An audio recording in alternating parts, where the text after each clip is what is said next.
नमस्ते। आज के इस दिलचस्प एक्सप्लेनर में हम आपको ले चलेंगे श्रीलंका के एक ऐसे रहस्यमयी और गुप्त जंगल में जिसके बारे में बाहरी दुनिया बहुत कम जानती है। यहाँ हम समझेंगे कि विलुप्त होने के खिलाफ ये कैसी चुनौतीपूर्ण और बड़ी जंग लड़ी जा रही है। किसी ने बहुत खूब कहा है कि हर पेड़ के पीछे, हर पत्थर के नीचे कोई ना कोई अनकही कहानी होती है। और सच मानिए, जब हम इस अनछुए इकोसिस्टम की बात करते हैं तो ये लाइन बिल्कुल सटीक बैठती है।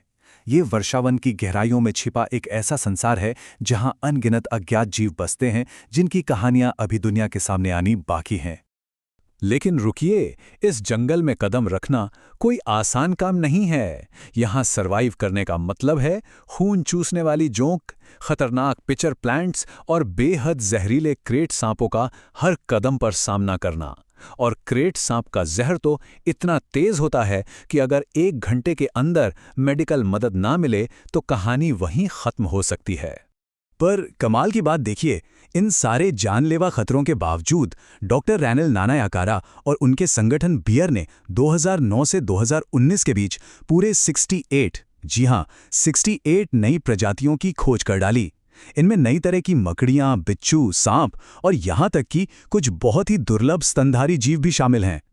अब आते हैं उस मुद्दे पर जो असल में सबसे बड़ी चिंता का विषय है, और वो है ये नंबर 40। हुआ ये कि कोविड के बाद फंडिंग पूरी तरह से रुक गई। इसका नतीजा आज 40 खोजी गई नई प्रजातियों का एक ऐसा बैकलॉग बन गया है जिनका कोई साइंटिफिक रिकॉर्ड ही दर्ज नहीं हो पाया है। और बिना किसी ऑफिशियल रिकॉर्ड के ये जीव विलुप्त होने की कगार पर हैं। तो आखिर किसी नई प्रजाति का नामकरण कैसे होता है? आइए देखते हैं कि घने जंगल से लेकर वैज्ञानिक रिकॉर्ड बुक तक पहुंचने के वो 6 अहम कदम कौन से हैं। देखिए, किसी जानवर को बचाना सिर्फ उसे खोज लेने तक सीमित नहीं है। टैक्सोनॉमी की ये जो पूरी जर्नी है, ये बहुत ही सख्त होती है। पहले तो खतरनाक जंगलों में फील्ड एक्सप्लोरेशन करना, फिर स्टडी के लिए किसी नमूने की नेचुरल डेथ का इंतजार करना। उसके बाद शुरू होता है माइक्रोस्कोप से उसका बारीकी से परीक्षण, दुनिया भर के म्यूजियम्स में मौजूद प्रजातियों से उसका कंपैरिजन, डीएनए सीक्वेंसिंग, और सबसे आखिर में जाकर होता है एक फॉर्मल साइंटिफिक पब्लिकेशन। इस बात को एक उदाहरण से समझते हैं। जब लैब में मॉर्फोलॉजिकल परीक्षण होता है तो स्पेसिमेन को अल्कोहल में प्रिजर्व किया जाता है, और पता है क्या होता है? उसके जो असली चमकीले रंग होते हैं वो पूरी तरह से गायब हो जाते हैं, बिल्कुल फीके पड़ जाते हैं। इसीलिए जंगल में ही उस जीव की जीवित अवस्था में अच्छी फील्ड फोटोग्राफी करना बहुत बहुत ज्यादा क्रूशियल हो जाता है। और ये पूरी जटिल प्रक्रिया खत्म होती है नेचर या जूटैक्सा जैसे बड़े और प्रतिष्ठित जर्नल्स में पब्लिश होने पर। इस पब्लिकेशन का खर्च लगभग $4000 तक आ सकता है। और हाँ, इसके कुछ बहुत ही कड़े नियम भी हैं, जैसे कोई भी साइंटिस्ट किसी नई प्रजाति का नाम अपने खुद के नाम पर नहीं रख सकता। अब हम एक थोड़ी डार्क रियलिटी की तरफ बढ़ते हैं। अवैध व्यापार का खतरा। आखिर इन जंगलों की एग्जैक्ट लोकेशन को इतना सीक्रेट क्यों रखा जाता है? बात दरअसल ये है कि जैसे ही किसी नई खोजी गई प्रजाति की लोकेशन पब्लिक डोमेन में आती है, शिकारियों की नज़र उस पर पड़ जाती है। रातों रात पैसा कमाने के लालच में ये लोग इन बेजुबान जानवरों को चुराने के लिए उनका पूरा का पूरा हैबिटेट तक खोद डालते हैं। ये नष्ट किए गए मकड़ियों के बिल इसी तत्काल खतरे का सीधा सीधा सबूत है। तो फिर इसका सबसे मजबूत सल्यूशन क्या है? सबसे बेहतरीन तरीका है वहां के लोकल ग्रामीणों को ही सैलरी देकर फॉरेस्ट रेंजर्स बना देना। जब लोकल लोगों को इनकम का एक फिक्स सोर्स मिलता है तो वो न सिर्फ शिकारियों को पहचान लेते हैं, बल्कि अपने जंगल की रखवाली करते हुए तुरंत अथॉरिटीज को रिपोर्ट भी कर देते हैं। चलिए अब थोड़ा फाइनेंस की बात करते हैं। भविष्य की फंडिंग को कैसे संभाला जा रहा है? आइए 12 लाख रुपए के इस बजट के हिसाब किताब को समझते हैं।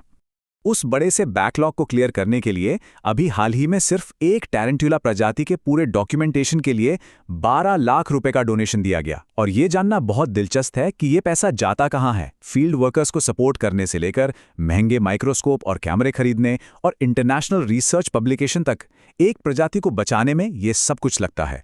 और इसका एक बहुत ही खास पहलू ये भी है कि जो उदार डोनर्स इस पूरी कॉस्ट को कवर करते हैं, उन्हें एक बड़ा सम्मान दिया जा सकता है।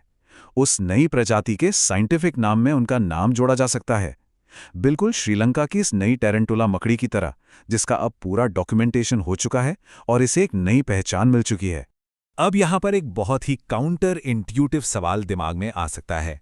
सवाल ये कि सिर्फ एक जीव के डॉक्यूमेंटेशन पर इतना सारा पैसा क्यों लुटाया जाए? क्यों ना इस पैसे का इस्तेमाल सीधे पेड़ों और पूरे जंगल को बचाने में ही कर लिया जाए। तो इसका सीधा सा जवाब यह है कि जब तक किसी प्रजाति का कोई ऑफिशियल साइंटिफिक नाम पब्लिश नहीं होता, तब तक सरकार या वाइल्ड लाइफ एनजीओ की नज़रों में उस जानवर का कोई वजूद ही नहीं होता। बिना नाम और डॉक्यूमेंटेशन के आप उसे बचाने के लिए कोई लीगल कदम उठा ही नहीं सकते। मतलब साफ है, ये जो फॉर्मल टैक्सोनॉमी है ना, ये कंजर्वेशन की पूरी प्रक्रिया की चाबी है। इसी की वजह से दुनिया भर के रिसर्चर्स का ध्यान इस तरफ आता है, एनजीओ से फंडिंग मिलती है, रिसर्च टूरिज्म बढ़ता है और आखिरकार सरकार पर उस पूरे जंगल को प्रोटेक्टेड नेशनल रिजर्व घोषित करने का दबाव बनता है। और इसी के साथ हम आज के एक्सप्लेनर के अंत में एक बहुत ही गंभीर और सोचने वाले सवाल पर पहुंचते हैं। जरा सोचिए, अगर लगातार हो रहे विकास और वनों की कटाई की वजह से ये गुमनाम जीव हमेशा के लिए विलुप्त हो गए, बिना कोई नाम पाए, तो क्या इंसानियत कभी ये अंदाजा भी लगा पाएगी कि हमने असल में क्या खो दिया है?